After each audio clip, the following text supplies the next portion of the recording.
40 years on the run, why this fitness fanatic still hits the gym. 1. Gym trend shift.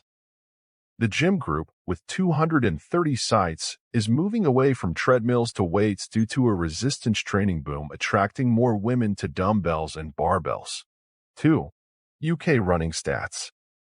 In 2022, there were 6 million UK runners, while 10 million people went to the gym according to Pure Gym figures. 3. Unused memberships. Britons waste £4 billion annually on unused gym memberships, as per stats from food brand Fridge Raiders. 4. World Champions perspective. World champion 1,500-meter runner Josh Kerr suggests that treadmill running is just as beneficial for pure fitness as outdoor running, emphasizing the elimination of external factors. 5. Treadmill recommendations. Kerr advises taking a half step back on the treadmill for a full stride length and adding a 0.5 incline for optimal benefits. 6. Surface impact.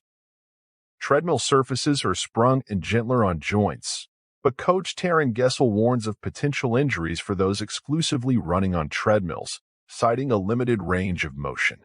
7. Outdoor advantage.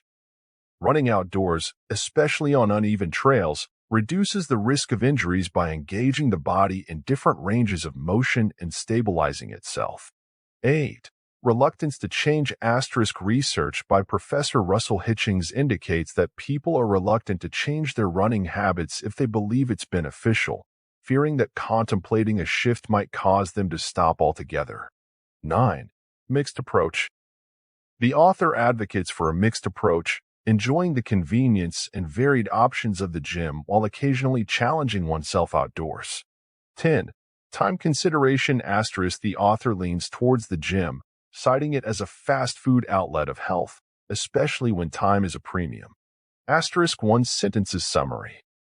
Indoor running trends are shifting from treadmills to resistance